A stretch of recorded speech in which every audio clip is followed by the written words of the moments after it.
What if events went differently? What if Mary Jane got bit by the spider in Spider-Man 2002? How would this affect the Spider-Man trilogy as a whole? Find out in today's highly requested fan fiction. Just like the Harry Osborn saga, we will be diving into how one small change can change the entire Raimi trilogy. We will be taking a look at Mary Jane being Spider-Woman in all three movies and see how all the events would play out and how all the characters would change throughout the storyline. Our timeline starts off at the expo. Just like the original timeline, Harry Osborn would leave the expo and Peter Parker would start taking pictures of Mary Jane. He knew this was his chance to finally talk to her after all those years. Maybe he could finally make a move on her. Peter would ask MJ if he could take the pictures for the school paper, and she would smile laughing. She would ask Peter if she could see the pictures after they were taken, and Peter would look at his camera, seeing that his lens was too blurry. He knew that he had to fix this quickly before MJ brushed him off. She would ask Peter if she could take a look at his camera, and she would mess around with his settings trying to fix what was wrong. She wanted that picture even if it meant she was going to be late for the bus. The spider would slowly come down and it would drop on MJ's neck, falling. She felt something crawling and she would be bitten. She would start screaming and the spider would fall off of her clothes on the ground. Mary Jane would step on it, killing the spider. She felt a weird rush of energy and Peter would be shocked looking at her, and he would ask if she was alright, and Mary Jane would say that she was fine and that at her dad's she's used to seeing bugs everywhere. They would fix the camera, but Mary Jane would say to Peter that she wasn't feeling well and to meet him at school where they could take another picture for another day for the class trip. Peter was so happy and he would agree to meet with MJ at the school. MJ would walk away going with her friends, but she told them that she wasn't feeling well. MJ started to feel like she was going to get sick and she went onto the bus seeing Flash Thompson. MJ would sit down and Flash was trying to make jokes and he would start making fun of kids on the bus. MJ told Flash not now and that it wasn't a good time to do this. She would tell him to shut up and he would, and the bus would go silent all the way home. Mary Jane got off the bus and she continued to walk home feeling like she could pass out at any point in time. She would open the door and her dad would start screaming at her, telling her she was late, and Mary Jane would ignore him and she would open the door to her room, falling on the couch, falling asleep. Peter in our timeline wouldn't get the power, so this time he went home and Uncle Ben would ask if he was alright and if he got any pictures at the expo. Peter would smile at him sitting down with Uncle Ben and Aunt May, explaining that everything went well and they would be talking about his marks in class and he wanted to move to New York City. They would explain everything. Uncle Ben smiled, telling Peter to remember with great power must also come great responsibility, and he explained to Peter it was his responsibility to finally move on in his life, and they would be interrupted by screaming.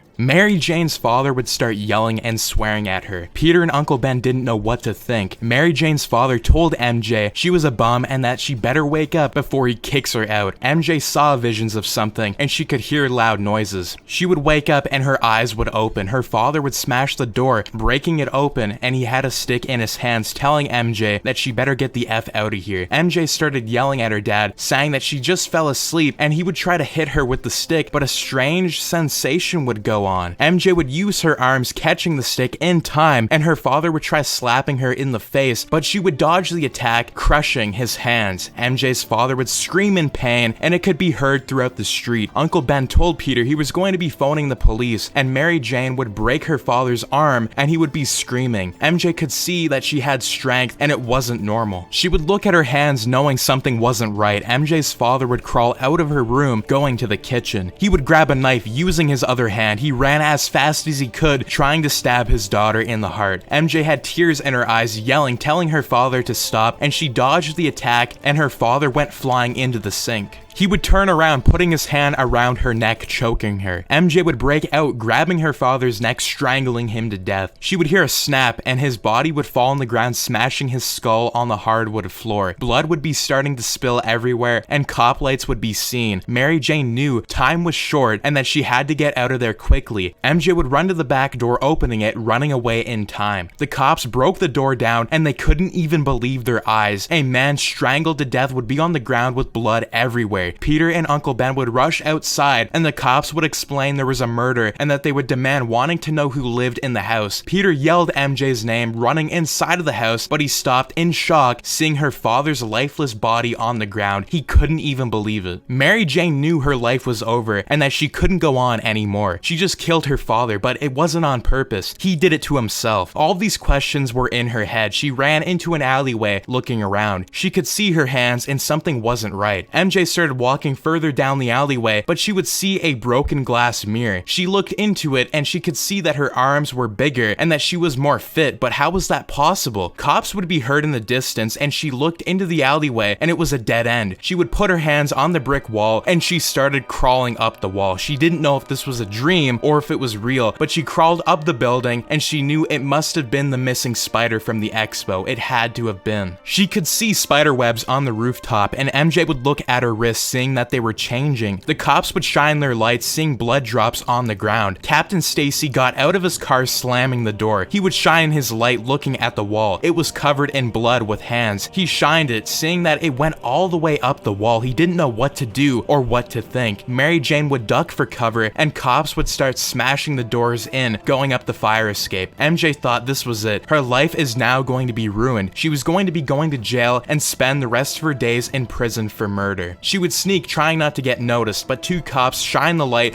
directly into her face. They would point their guns, telling Mary Jane Watson she was under arrest for murder. She would start crying, telling them that she didn't do it and that it was an accident. Mary Jane would start walking backwards, and she could see that she was near the edge of the building. She looked down, seeing that it was far below, but it would be worth it at this point, ending her life now. Captain Stacy ran up top, seeing the other two cops, and he would explain that she was getting too close to the edge and that she was going to be okay. One of the cops would start walking faster towards MJ, and she would stumble screaming. Captain Stacy would scream no, rushing to the edge of the building, but nobody was there. Mary Jane started screaming, but her instincts kicked in. She used her hands, forming two webs from her wrists, and she would start swinging, getting out of the alleyway. She started having adrenaline in her veins, getting out of the crime scene safely. MJ would swing on another building, crawling up the wall, knowing it was going to be a cold late night for her that day. Just like our original timeline, Norman used the Goblin Serum and he turned into the Green Goblin, stealing the suit and the glider, bringing the equipment back to the Osborn residence house. Mary Jane didn't know where to go or what she was going to do. She thought that she couldn't show her face in town, but she needed to get food and water. She had to figure out something without getting caught by the police. The school bells would ring and Peter ran to Harry, almost falling over. Harry couldn't even believe it. He never saw Peter with so much energy. Peter told Harry everything that happened last night, and there would be signs saying Mary Jane Watson missing. Harry would try explaining to Peter MJ was dangerous and that they couldn't get involved in any of this. Peter knew he was right, and they would keep walking in the hallway. Peter and Harry started talking about Norman, and Harry told Peter that he came home almost passed out on the ground and that he was worried about him. Peter didn't know what to say, and right when he was about to tell him something, Flash would yell in the hallways. Peter and Harry would turn around, and Flash would tell Peter that he heard he was taking pictures of his girl yesterday at the expo. Harry would ask Flash to leave Peter alone, and he would push him out of the way. People would start circling all three of them, and Flash would yell, saying what the hell was he doing? Peter yelled at Flash, telling him maybe he should look into the news sometimes, and Harry would say, she went missing last night and you're worried about a damn picture? Flash would turn around, punching Peter in the face, and Peter would fall to the ground. Harry jumped in fast, kicking Flash, and he would kick him in the gut, and Harry speared him into a locker. Peter would get back up, trying to break up the fight, and Flash would take another look at Peter, and he would punch him in the face again. Peter turned around, uppercutting him, and Harry and Peter would gang up on Flash, knocking him out. A teacher would yell, but they would run out of the hallway into a back door in an alleyway. MJ would crawl on the school walls from the back end looking for a way in, but the doors would smash open and it was Peter and Harry running out of the door. They started looking around and MJ knew she had to ask for their help just so one of them could at least listen to her. MJ would crawl down the wall looking at Peter and Harry out of breath. She would have tears in her eyes begging for help. They would be shocked looking at MJ, and Peter yelled asking what happened last night. She would tell them everything and explain that her father had a knife and that she defended herself. MJ MJ told Peter and Harry that something happened after the expo, and Peter knew MJ looked different. MJ would crawl up the wall, revealing her powers, and Peter told her that it must have been the missing spider, and Harry could see cops patrolling the streets. Harry knew that he had to help. Harry would explain to MJ to meet Peter and him at his place when his father leaves for work. MJ would smile, having tears in her eyes, and Peter told MJ not to be seen by anyone and that he would come up with some ideas for a costume design. MJ would crawl up the wall looking at Peter and Harry, and they would run off. MJ would sneak out of the way and she could see cops. The police would stop Harry and Peter, yelling at them, telling them to wait up. They would ask if they've seen a Mary Jane Watson around here, and Harry told the cops that they didn't know who she was or what was happening, so the cops would look around, telling them to get lost. Harry and Peter went to the Osborn residence quickly, and they would be stopped by Bernard. Bernard told Harry that he wasn't able to have friends over tonight and that Norman had important business to do. MJ would swing to Harry's and she would crawl up the wall quickly. She looked through the window and she could see Harry arguing with Bernard. Harry would tell Bernard to get out of his way, and they would shove him aside, and he would tell Peter to come with him. Peter and Harry would walk up the stairs going into his room. Peter asked Harry, what do they do now? They weren't alone now, and Harry knew that they had to sneak her in somehow. Harry opened the door looking both ways in the hallway, and he could hear his dad talking to somebody on the phone with Bernard. Bernard was making food. Harry quickly ran up the stairs and he could see an attic. He would open the door and he started coughing. There was dust everywhere. He would crawl looking at a window. It was a black door to his house. Harry would turn around, getting his face covered with cobwebs. He would fall to the ground, landing his back off of wood, and he could see computer noises. He knew something was up. Mary Jane didn't want to wait anymore, and she would slowly open the door window to the front door, crawling on top of the ceiling. She saw Norman Osborn and Bernard talking to somebody. MJ slowly went further and further looking at the hallway. She just dropped on the ground looking everywhere, not knowing where to go. Peter would open the door and MJ would get scared, and Peter would shut the door quietly. MJ said, "Oh, it's you," and Peter smiled, saying not to worry, and MJ would hug him. Harry saw glowing lights with cracks in the wood. He didn't see this part of the house before. He didn't know what it was or what to do. Gliders, pumpkin bombs, suits. He couldn't even believe his eyes. They were all in glass containers, and he would have a flashback of his dad telling him that somebody had stolen the suit and the glider from the company, but they're here the whole time. Harry didn't know what his dad was up to, and he got up, opening the door, walking back into the hallway. Peter slowly opened the door running, and he could see Harry. Peter told him MJ was here, and he asked how she got here so quickly, and Peter smiled, telling him he was going to want to see this.